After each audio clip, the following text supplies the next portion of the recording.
Hello and welcome to Carved in Stone, where I pick a topic and select my Mount Rushmore of that topic, so basically my top four.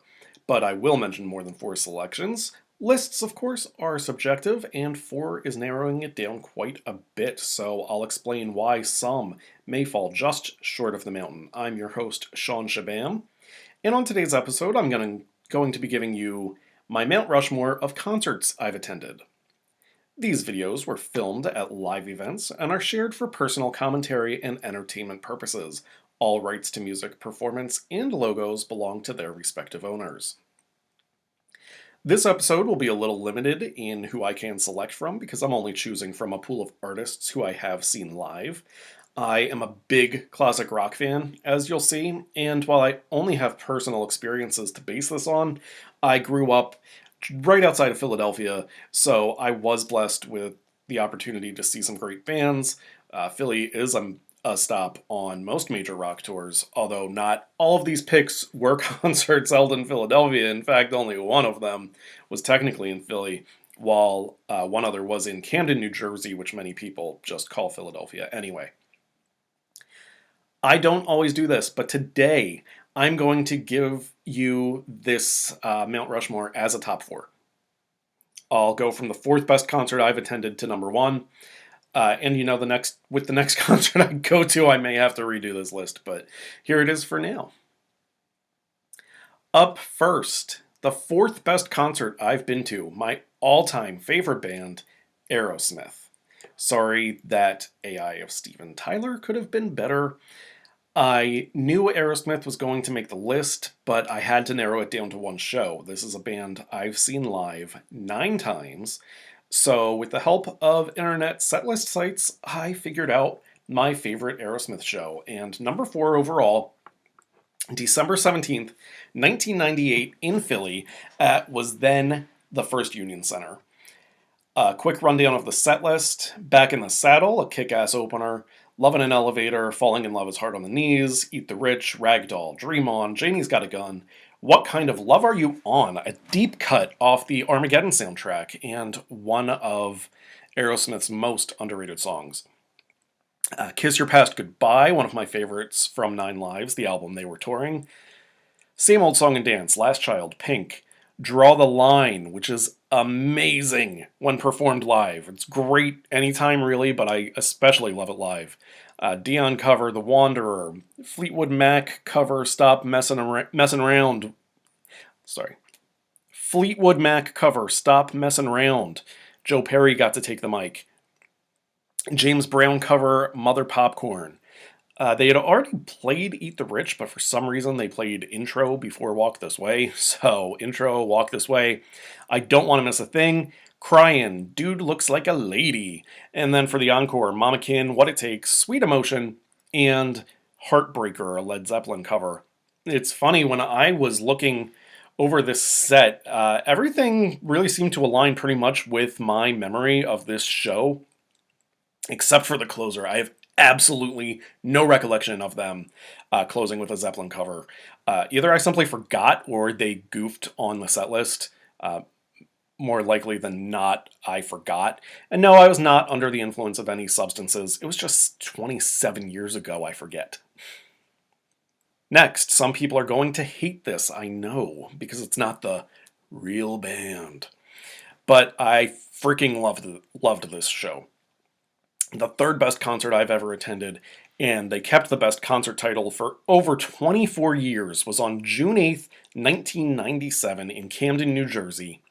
It was Lynyrd Skynyrd at what was then the Blockbuster Sony Entertainment Music Center, or E-Center. I couldn't locate a specific set list for this show, but here's what I found as the typical Skynyrd set list for that time period. We Ain't Much Different, Saturday Night Special, What's Your Name, On the Hunt, You Got That Right, That Smell, Bring It On, Simple Man, I Know a Little, Bernice, Gimme 3 Steps, Sweet Home Alabama, Travelin' Man, and as an encore, Freebird. Now, I've seen Skynyrd twice, so it's completely possible that I'm mixing up the shows or combining the sets, but I would have sworn that this particular show opened with Workin' for MCA, and the last song before the encore was Sweet Home Alabama, not Travelin' Man. Also, they could have switched things up that night. It isn't a definitive set list. It's more of a best guess that the website listed.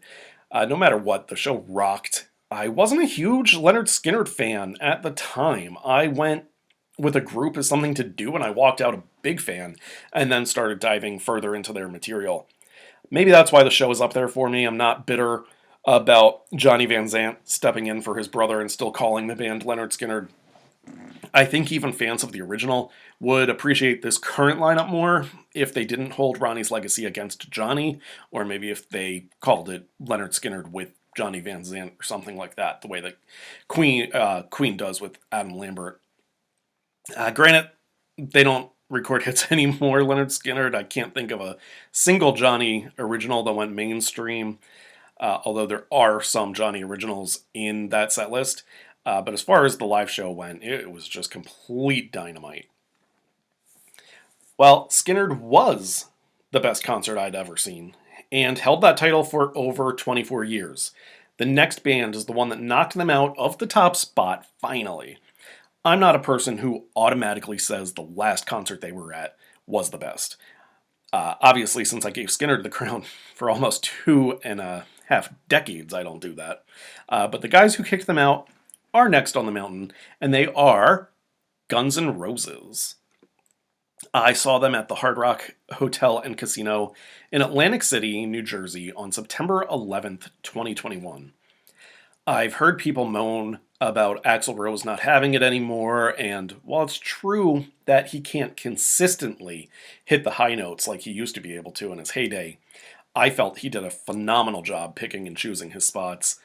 He can still hit the high notes, he just can't do it throughout the entire show.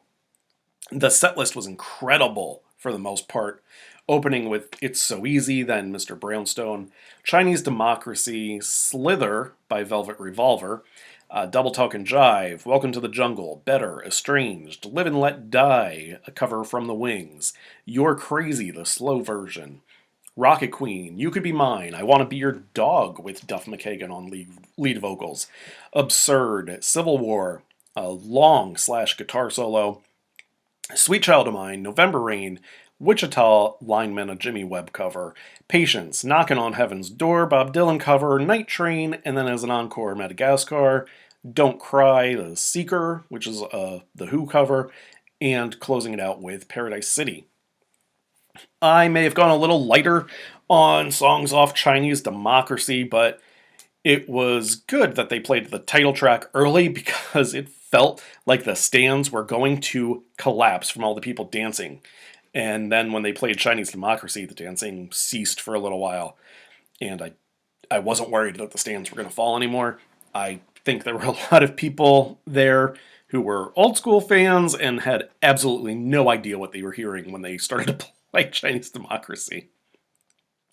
I also would have definitely eliminated that terrible song, Absurd. But they made up for those things by playing 3 hours, and including damn near everything you'd want to hear in a gn'r set. They went pretty heavy on Appetite for Destruction, which made me happy. That's my all-time favorite album. Also, the Slash guitar solo was insane. Usually, I hate when a band stops singing and just jams out or whatever for an extended period of time, but Slash's solo was my favorite moment at a concert ever. I can't even pretend to move my fingers as fast as he moves them to play guitar. The best song, by the way, was Wings' cover, Live and Let Die. It's such an incredible show. And just because you missed them in their heyday in the late 80s or early 90s, I still recommend going to see them. Back then, it was kind of a wild card whether they were actually going to put on a show or not, or if Axl Rose was going to have some kind of a breakdown and just leave the stage in the middle of a show. I almost feel like they're making up for it these days by playing these 3-hour-long sets. I feel like they're trying to make up for lost times and what they did to their fans back in the day. Before I reveal my fourth and final selection, which is the best concert I have ever attended, I want to give some honorable mentions.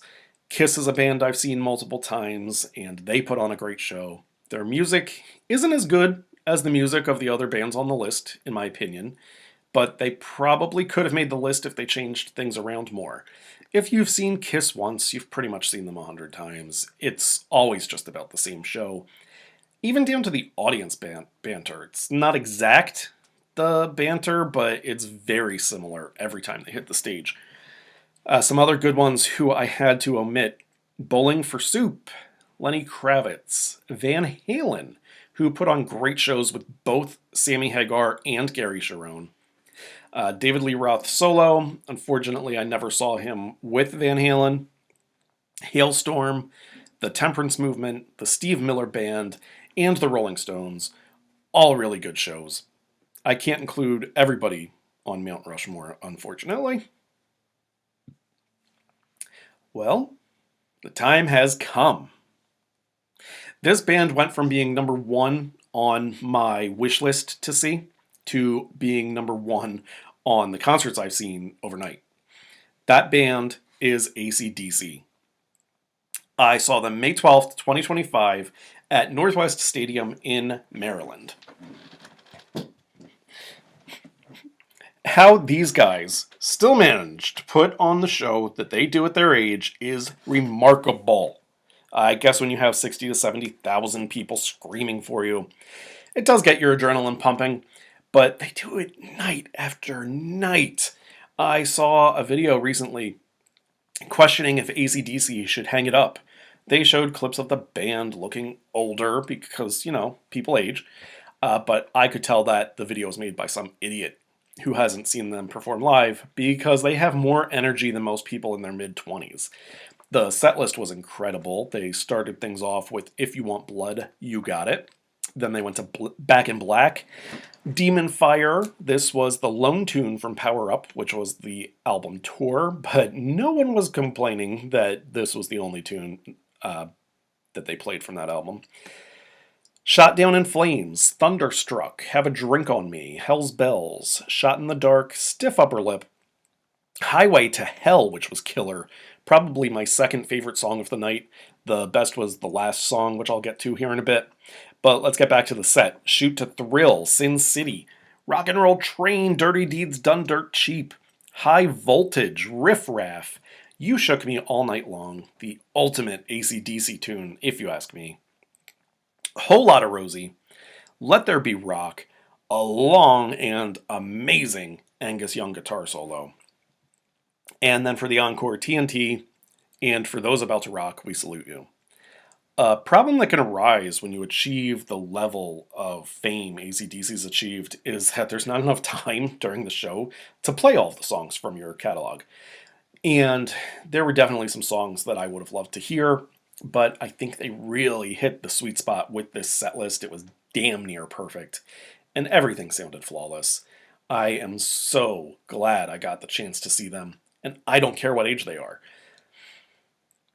Well, that wraps things up for this episode of Carved in Stone. I appreciate you joining me and going over my Mount Rushmore of concerts that I've seen.